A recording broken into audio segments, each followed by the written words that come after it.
is a bodiless altar? Well, let's discuss that. I found out after my ceiling collapsed. Well, here's some crazy shit, everybody.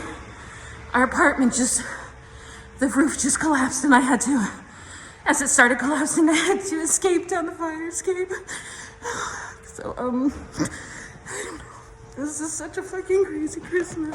I found out after my ceiling collapsed that we have an altar that does not identify with a body. Not this body, certainly, and not any human body. Of course, I did not know this before the collapse.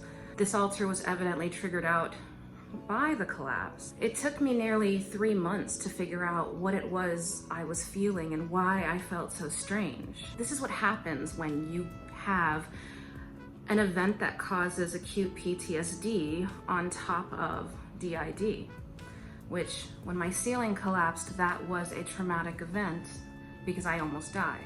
That triggered a bunch of situations, a bunch of altars, a bunch of things, and a lot of stuff was happening for the 3 months after the collapse.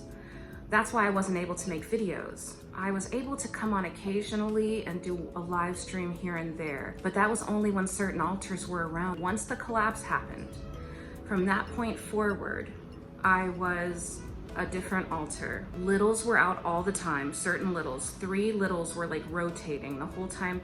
One of them was out for 3 straight months. So I was always partially little for 3 months. And then the other part was what I was confused about. I was just so, I was terrified. I felt like I didn't like the way my body felt. I did not like the way my fat shook when I walked. But it wasn't like a normal way. It wasn't like a human, like I don't like my body way. It was more of a, this feels like rubber. It feels like it's not mine. I don't want to feel this rubber touching me. I don't want to feel the sensation of a body at all.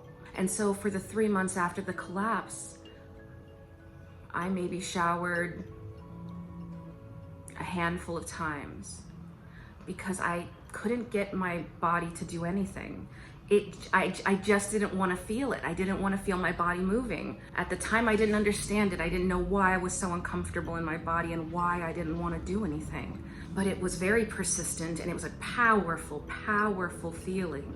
So trying to do things was extremely difficult. It was extremely anxiety provoking. For those 3 months, I sort of felt like a pair of eyes just watching and absorbing. The absorbing itself was too much. It's just like, if this is all I am, if I just absorb, and I don't give back in any way, I couldn't cope with that. When these things are happening, if you have an altar that's bodiless and it comes out, you don't automatically know, oh, I have a bodiless altar out, that's why I feel like ether. No, I felt like everything was moving through me. Every sound, every emotion that anybody around me had, anything did, any movement, any action, anything that happened, it was all going through me. And it wasn't in a good way. It was like I can't make it stop going through me. I can't stop feeling like everything moves through me, and it's extremely anxiety provoking because you don't feel like there's any boundaries between you or anyone else, or any boundaries between you and anything in the world. You feel like literally anything can happen to you because there are no boundaries to your body. And that's how I felt for 3 months, not understanding what that feeling was until the end. And so the whole time I was just not moving, not showering, not cooking, not doing chores, doing as little movement as possible. Gained more weight from that because I couldn't make myself move. I would try to make lists of things I was gonna do the next day. They wouldn't get done. I couldn't do it. I couldn't move. I would wake up, I would watch TV all day. That's what I did for 3 months, basically. I was not happy about it because, it's not like I wasn't there some of the time, like in the back seat being like, oh my gosh, we have to move, we have to do stuff, our life, we're gonna end up homeless, we have to fill out papers, we have things to do. It doesn't work that way when you have DID. When you have defense mechanisms that were created to protect your life, your conscious mind saying, relax, defense mechanisms, I have to do paperwork. It doesn't work that way. Because I was in fight or flight, basically for that whole 3-month period, my executive functioning was gone.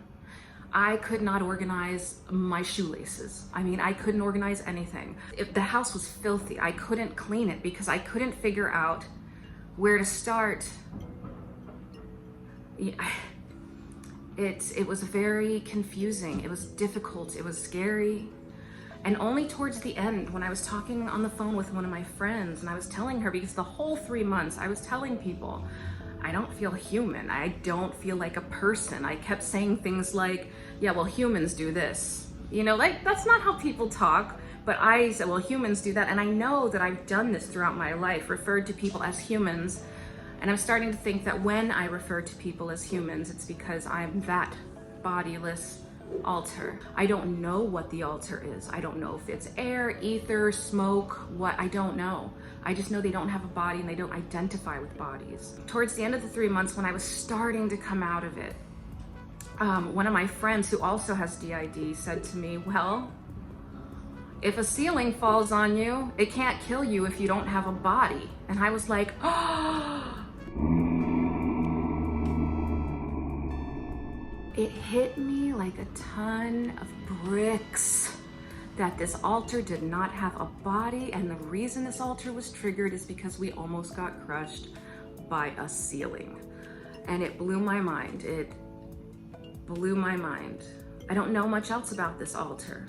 I just know that they feel like a pair of eyes absorbing, but no output. The altar feels like things are moving through the body, everything. And let me just tell you, that's a very uncomfortable feeling. It's like way too much static from way too much stimuli. I don't know how to explain it. And I don't know which altar I am right now. I mean, I'm not Brandy. I don't know. I don't know who I am. So if you're wondering, I don't know either. So because I do have altars that I don't know. And if you're wondering why my video is so weird today, it's because I don't have lights, because my lights are upstairs in my other apartment. We're still in the temporary apartment. And so that's why my video is a little weird today.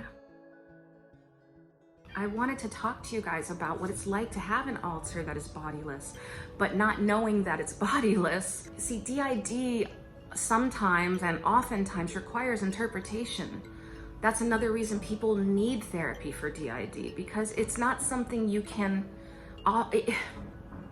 the compartmentalization of DID sometimes makes it impossible to put 2 and 2 together. And that's how I can explain that to you. Like, one altar might have one piece of information, one altar might be have another piece, and these pieces might go together, and they might seem like A plus B equals C, but if the 2 altars are not communicating, then it just stays A and B and equals nothing. And that's the way I can explain that. And so that was our video. I wanted to talk to you about my experience with a bodiless altar when we had acute PTSD for the 3 months after. And I know it was acute PTSD because it lifted abruptly. Like, one day suddenly I just felt, whoa, like maybe that altar went back inside. And so I don't know if I even explained this well. I feel like I was just rambling. I feel like maybe I feel like I'm James now, but I wasn't James this whole time, guys. I was not James the whole time. Anyway, so I was really excited about this. And you guys, like, maybe I was in the background and influencing, but I didn't even remember what anybody said in this video until like I just showed up. But you guys have a good day. And yeah, I hope you're learning something from us, and we love you. Bye. Bye.